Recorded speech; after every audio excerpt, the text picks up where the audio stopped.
ampiantranoinao amin'izao fotoana izao a anoy atsika indray ny toy ny fandaharana zay fanerahantsika teto a herinandro vitsivitsy izay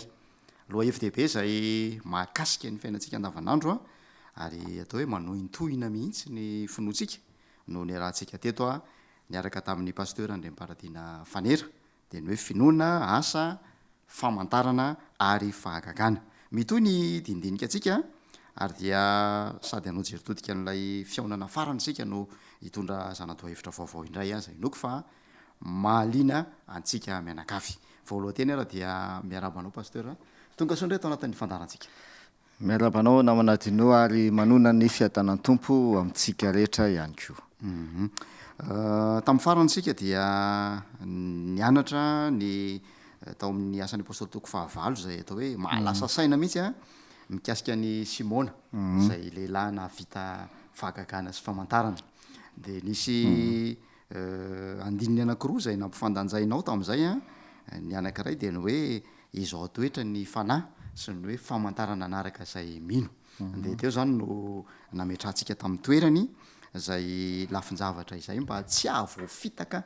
ny mpanaraka ny fandaharantsika de miroso indray sika androany a miresaka ny amin'ny finoana asa famantarana ary ny sitrapon'Andriamanitra ary ao anatin'izany rehetra zany a tsara angamba ny atao hoe manao jeritodika kely n'ilay tenin'ny Petera tamin'ny Simona mikasika ny fiovam-po zay nandrasana taminy marina mihitsy zany namanadino ary tena mila fatatsika tsara zany ny reny toejavatra ireny a mba tsy ahavoafitaka atsika satria tena mitombo arak'izay tsy arak'izay izy ozy izy ny fiteny ny fisehoan-javatra tahaka ireny zany am'izao andro ianantsika zao ary voalaza amin'ny baiboly moa zany fa amin'ny andro farany indrindra amin'ny andro zay manakaiky ny fiavian'i Jesosy dia hitombo ary hirongatra mihitsy zay moa zany le fomba fiteny hoe hirongatra ny resaka fahagagana famantarana sy ny zavatra maro samihafa zay mamitaka ary Jesosy de efa nampitandrina ny am'ireny toejavatra ireny na zay mahatonga antsika mamantatra zany amin'ny alalan'ity lohahevitra ty hoe finoana asa famantarana fahagagana hoe ahoana marina mahakasika nyreny famantarana asa fahagagana ireny a zay mifandray amin'ny finoana kanefa ny finoana ko de mifandray amin'ny asa sady zay ary zay mantsy zavatra nyseho tamin'ny Simona raha tena marina satria Simona dia ny ataontsika hoe ny fiainany teo aloha dia mpanao ody ary tamin'izy mbola mpanao ody dia nahatalanjona ny olona zay volazan'ny asan'ny apôstôly toko fahavalo a nahatalanjona ny olona ny zavatra nataon'ny Simona tamin'ny alalan'ny odiny izy izy ary ny baiboly tena amty mihitsy hoe tamin'ny alalan'ny odiny dia nahatalanjona ny olona i Simona zany hoe raha zay fotsiny zany raisy nanamanadino de hoe aike zany na tsy kristianina azy de mahavita fahagagana ary mahavita zavatra mahatalanjo na tsy kristianina azy mpanao ody Simona zany zao nohatra am'izay fa avy eo niova ho kristianina Simona falaza baiboly rehefa nieno any Filipa izy de nino de natao batisa niova ho kristianina inona nefa zavatra nyseho araka le falazanao teo rehefa nahitany Petera sy ny apôstôly namany teo zany i Simona ka nametra tanana tamin'ny olona i Petera dia latsan'ny fany masina ny olona zay nametrany Petera tanana nahitany Simona taitra ihany ko izy tena misy fahefana hafa ndray zay misy fahefana hafa ndray zay nieritreretiny fa tena avitana zavatra lehibe kokoa noho zay efa nataony tany aloha zany de hitantsika tantara fa mba hivaroty aho izy nitambatambaza vola ry Simona mba azahoany an'le fahefana zao ny tenin'ny Petera navalin'ny Petera ao amin'ny asan'ny apôstôly toko fahavalo andiny fa 3 asan'ny apôstôly toko fahavalo ka ny andininy fahatelo amby roapolo. Atombotsika eo amin'ny andininy fa raiky amby roapolo tsy maninona raiky amby roapolo ka hatramin'ny fahatelo amby roapolo. Asan'ny apôstôly toko fahavalo ny andininy fa raiky amby roapolo hatramin'ny fahatelo amby roapolo. Tsy manana anjara na raharaha amin'izany zavatra izany ianao satria tsy mahitsy fo eo anatrehan'Andriamanitra. Ko mebeba amin'izao ara-tsinao izao ka mangataha amin'ny tompo andreo mba havelany izay no heverin'ny fonao. Fa hitako fa mbola mitoetra amin'ny fangidin'ny afero sy ny fehi-keloka ihany ianao. Sa efa fitapatisana Simona namana tino efa niova fo kristiana zany kanefa teny Petera eo tsy de milaza hoe tsy manana anjara na raharaha am'izao zavatra am'izany zavatra zany ianao satria tsy mahitsy fo eo anatrehan'Andriamanitra koa mibeba am'izao haratsianao izao. De io tompoko manamafy an'ilay teny Jesosy ndaovakitsika am'izay ary Matteo toko fafito Matteo toko fafito de vakitsika ny andininy fa roa amby roapolo zay ny anomboana azy de avy eo telo amby roapolo de avy eo raiky amby roapolo miakatra am'izay tsika. Matteo toko fafito ny andininy fa roa amby roapolo sy telo amby roapolo aloha zany novakitsika. Maro no anao amiko amin'izany andro zany hoe tompoko tsy efa naminany tamin'ny anaranao va zahay ary tsy efa namoaka demonia tamin'ny anaranao va zahay ary tsy efa nanao asa lehibe maro tamin'ny anaranao va izahay. Tahaka ny Simona io. Andininy fa telo amby roapolo. Ary de ambarako amin'ny marimarina hoe tsy mba fantatra akory ianareo hatr'izay miala amiko ianareo mpanao meloka. Andiny fa raiky amby roapolo inona ny anton'izay rehetrarehetra zay? Tsy izay rehetra manao amiko hoe tompoko no hiditra amin'ny fanjakan'ny lanitra fa zay manao ny sitrapon'ny raiko zay any an-danitra. Zay zany ny toe-javatra nyseho tamin'ny Simona zay mahatonga Petera nyteny taminy hoe tsy manana anjara amin'izany zavatra zany ianao fa tsy mahitsy fo eo anatrehan'Andriamanitra ianao. Mibeba ianao izy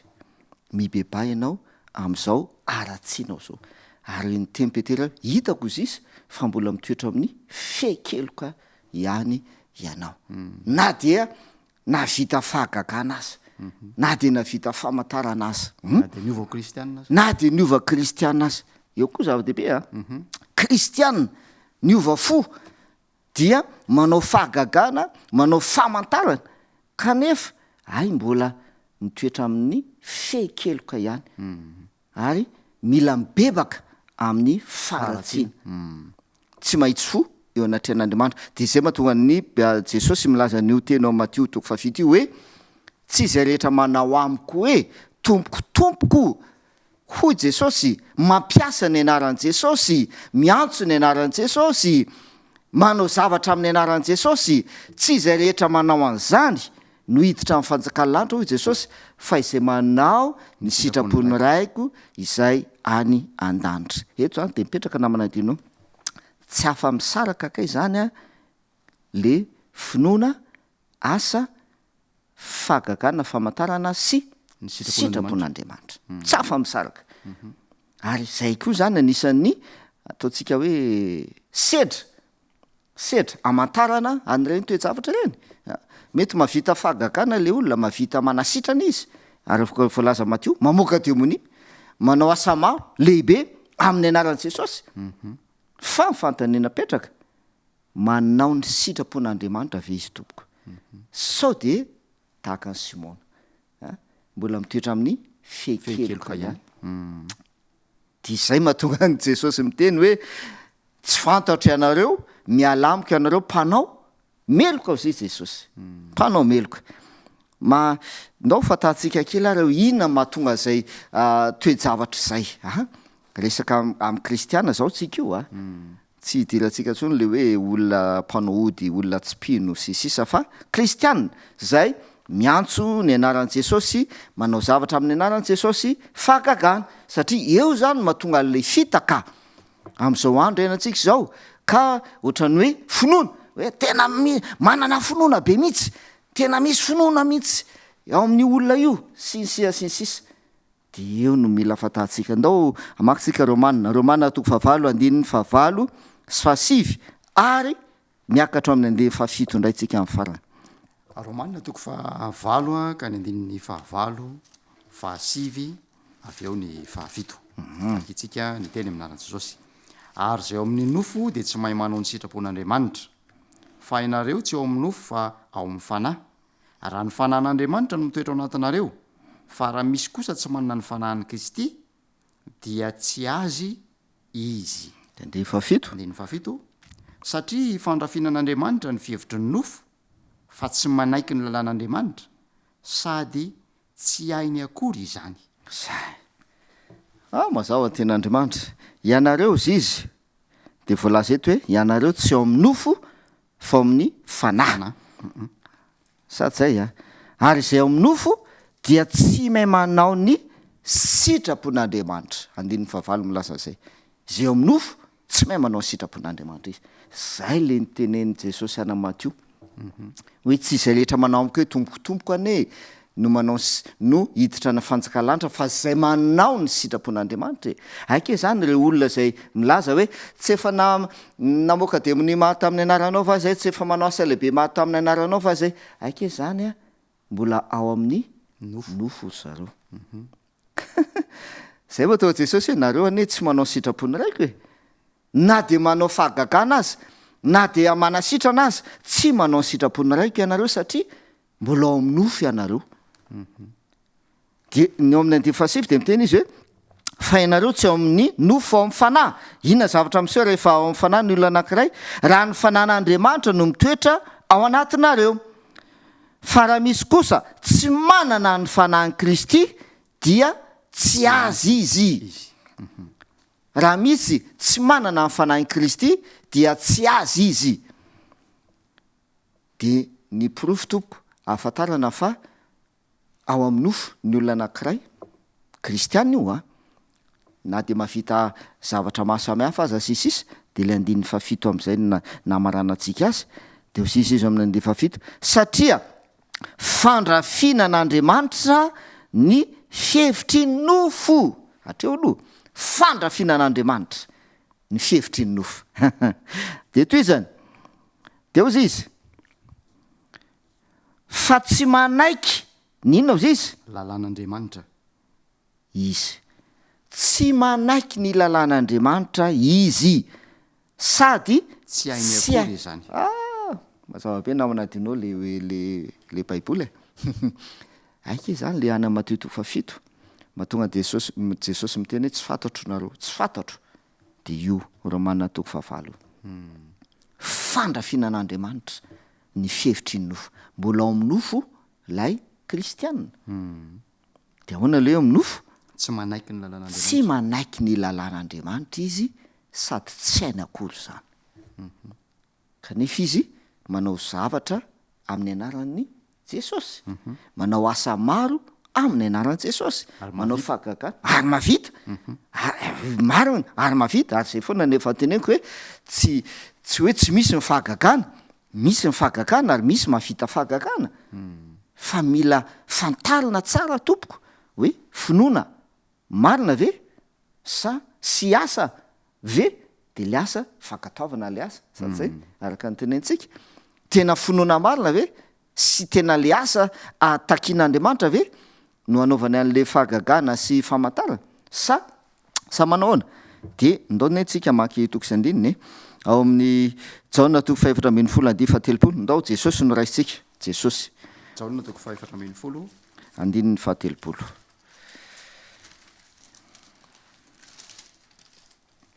Jaona toko 4:17 ka ny andininy 17 zao ny vaky ny teny tsy ilaza zavatra maro aminareo intsony fa avy ny andrinan'izao tontolo zao nefa tsy manana na inona ato amiko izy. Io Jesosy azao tena milaza mazava tsara mihitsy Jesosy nanao fahagagana Jesosy nanasitrana Jesosy nanangana tamin'ny maty mihitsy azy nampitolagaga ny olona ny asa nataon'i Jesosy tamin'ny fomba ahoana de io ny antony tsy ilaza zavatra maro aminareo intsona aho zay Jesosy fa avy ny andrinan'izao tontolo zao iza moa tiany olazaina am'zany Satana devoly Satana avy ny andrinan'izao tontolo zao izy nefa tsy manana na inona ato anatiko izy aike za mina aminatinao zay tsy ambaratelo zay ne mahatonga normanatopo vavaly miteny hoe raha ny fanan'andriamanitra no mitoetra ao anatinareo dia araky ny fanahy anareo zay le izy fa tsy araka ny nofo jesosy an'zao de milaza avy ny andrina n'izao tontolo zao tsy manana nininy ato anatiko satana tsy manana satria jesosy manaja mitandrina ny lalàn'andriamanitra izy miteny hoe tsy tonga andrava fa anatanteraka jesosy dia mitandrina ny lalàn'andriamanitra miaina araka ny lalàn'andriamanitra sisisa dia nanao fahagagana izy manasitrana izy sisisa de amafisiny Matthieu toko fafito zay Matthieu toko fafito ny andininy fa 15 sy ny 16. Matthieu toko fafito ka ny andininy fa 15 sy ny andininy fa 16. Zao ny vaky ny teny mitandrema ianareo fandrao ho voafitaka ny mpaminany sandoka zay mankao aminareo amin'ny fitafian'ny ondry fa ao anatiny dia amboadia mitoa izy ny vony no ahafantarinareo azy mamonoty voaloboka amin'ny tsilo va ny olona na aviavy amin'ny songosongo zay mahatonga jesosy mampitandrina jeo tsara fa tena mampitandrina jesosy io mitandrema ianareo zizy fandao ho voafitakiny izao zizy mivolaza eo mpaminany sandoka mpaminany sandoka iny efa nazavaintsika teto hoe mpaminany olona mitondra hafatra avy amin'andriamanitra zay mpaminany mpanompon'andriamanitra zany de hoe mpanompon'andriamanitra tsy idirantsika lala zay fa zay zany izy kristiana izy zany tena marina atao hoe irak'andriamanitra mpaminany sandoka dia ahoana zy jesosy mitandrema fa sao de voafitaka fa inona ny antony de ozy izy izay makao aminareo amin'ny fitafian'ny ondry jerevana ety ivelany zay le fitafian'ny ondry jerevana zany ety ivelany ohatra ondry no hitanao kanefa ny ao anatony izy izy amboadia mitoa zavatra hafa ny ao anatiny zay ry avana malala mahatonga antsika tena mandalina nyity loha hevitra ity finoana asa famantarana fahagagana sitrapon'andriamanitra zay zany le antony mavita fahagagana le olona mavita famantarana le olona sy ny sisa tandrema ianareo sy jesosy mba tsy ho voafitaky ny mpamina ny sandoka mitafy zanak'ondry nefa ny ao anatiny amboadia de inona no sedra andin'ny 15 ny sedra de ozy ny baiboly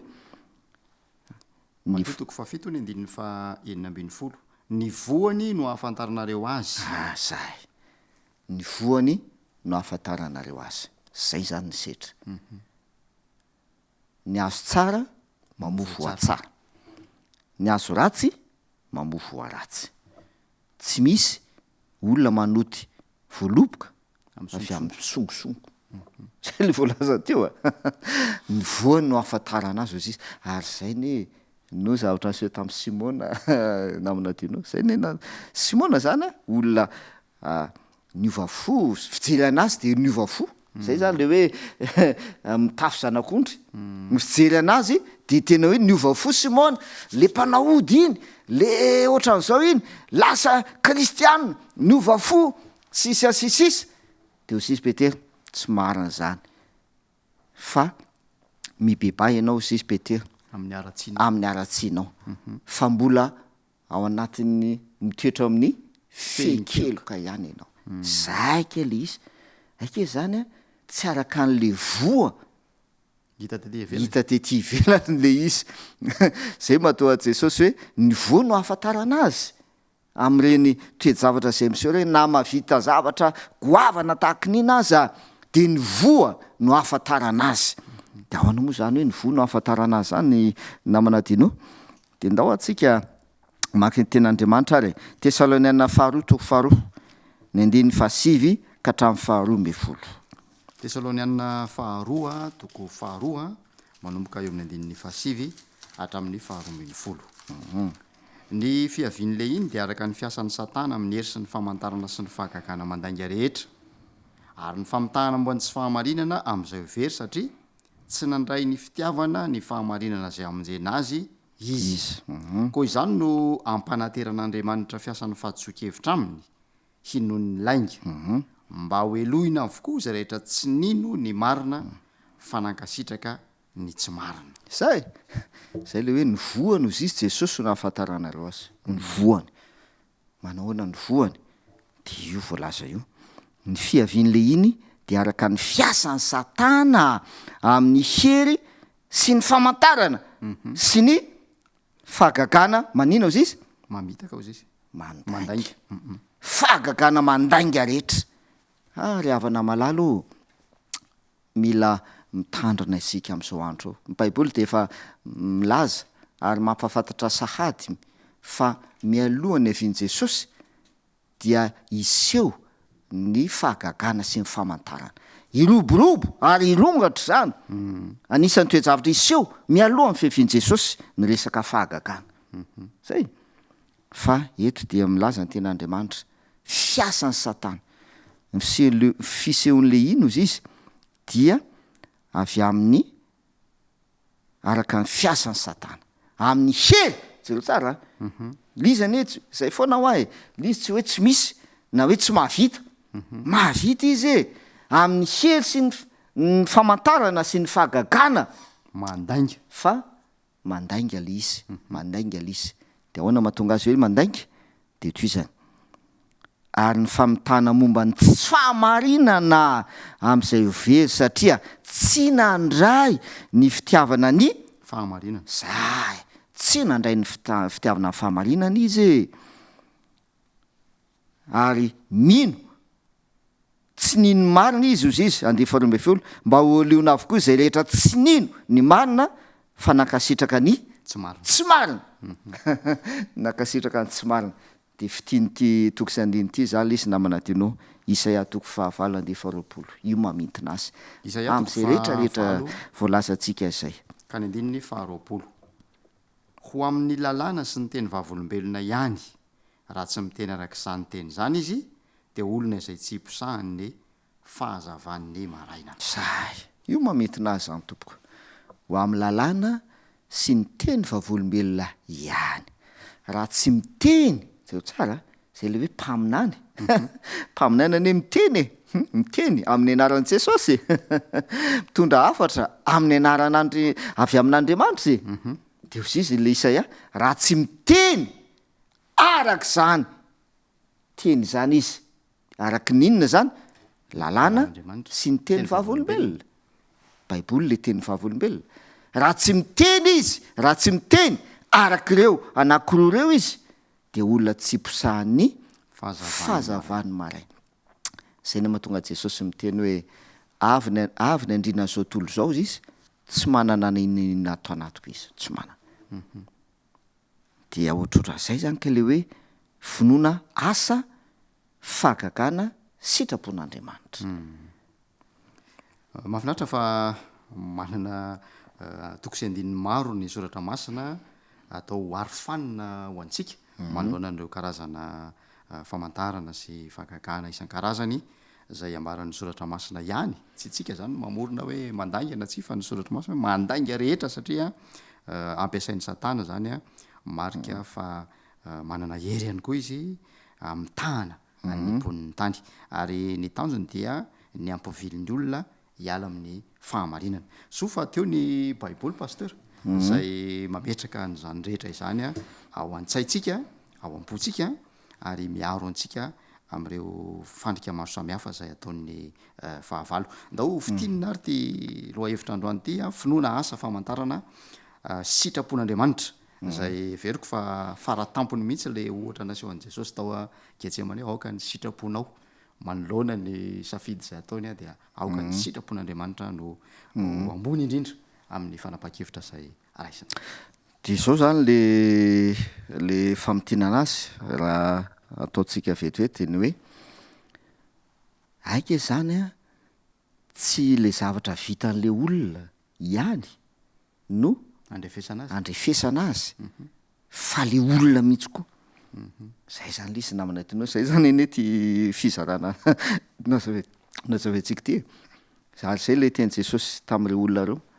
hoe ianareo manao asa amin'ny anarako, ianareo mamoaka demonia amin'ny anarako, ianareo mavita asa lehibe amin'ny anarako, tsy fantatra ianareo, mpanomeloko ianareo satria tsy manao ny sitrapony raiko ianareo. Aike le olona navita ny namana dinao navita ary nyte mihitsy le olona hoe tsy efa nanao zavatra ohatran'izao ve zahay tamin'ny anaranao, navita zany le olona nanao izy. Fa aussi Jesosy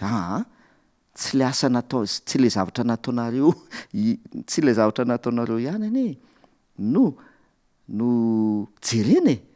fa nareo mihitsy, nareo le manao le zavatra mihitsy koa.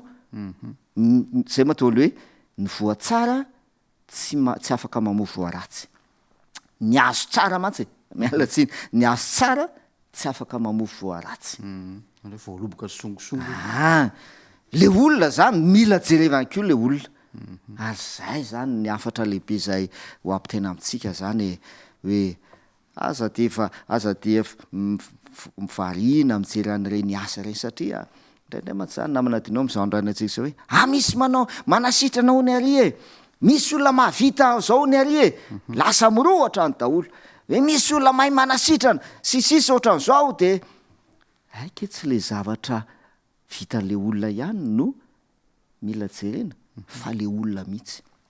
le olona mihitsy. Baiboly mitena an'izany hoe ny voany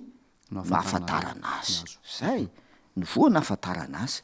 mba tsy hahatonga anao ho foafitaka tompoko. Ka tanteraka le tena tsara be le toko sy andinina amin'ilay Tesalainana faharoa io zany tena fototra be. Tesalainana faharoa toko faharoa andeha efasipaka hatramin'ny roa ambin'ny folo hoe ny fiavin'le iny ozy izy Jesosy, ny fiavin'le iny dia araka ny Satana zay amin'ny hery mavita fahagagana sisisy. Zay zany izy ka misy andalateny ohatran'izao mety amin'ny tena anazy ihany koa, andalateny anankiray sorata amin'ny mpanoratra anankiray izy ity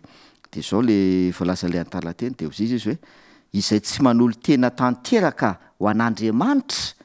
dia mety ho voatarika hanao ny asan'ny Satana na dia mbola mihevitena fa manao ny asan'Andriamanitra aza izy. Zay ke zany izy. De isaorana ny tompo fa novelariny teo amasontsika daholo ireo arofanina rehetra zay atonga atsika ho tafajoro manoloana an'ireo karazana fandrika isan-karazany zay mivelatra eny an-dalana ombantsika iny. Ndao aretina mavaka indray ty loha hevitra ty pasteur ho an'ilay to mpanaraka ny fandarintsika eto. Mivavakantsika ary raha izay ny an-danitro misaotra noho ny teninao izay mampafantatra anay ny tokony atao manoloana ny fitaka izay miseho amin'izao andro iainanay izao amin'ny alalan'ny famantarana fahagagana mandainga satria tsy avy aminao ary tsy araka ny fanahinao zany. Tompo arovy amin'ireny fitaka reny izahay ka izahay mihitsy aloha voalohany indrindra no aoka ionona mafy eo aminao Jesosy ny finoanay ary ny iseho eo amin'ny fiainanay zany finoana izany dia amin'ny alalan'ny fankatoavana ny didinao zany sy amin'ny alalan'ny fiainana fivelomana araka ny teniny vavolombelona dia tsy nafa nysoratra masina izany. Dia ankiny aminao ny fiainanay rehetra amin'ny anaran'i Jesosy. Amen. Dia ankasitranay ny naharetanao nanaraka ny fandarantsika hatramin'ny farany isaorana ihany koa ny teknisianina zay nampifandray antsika. Ankasitrana ny pasteur Leopartina Fanera zay nitondra iny zanadoha hevitra tena mahaliana iny. Mampanantenanao say fa dia mbola hotoizy antsika zany loha hevitra izany amin'ny feonantsika manaraka. Mandrapijery, mandrapitafatana.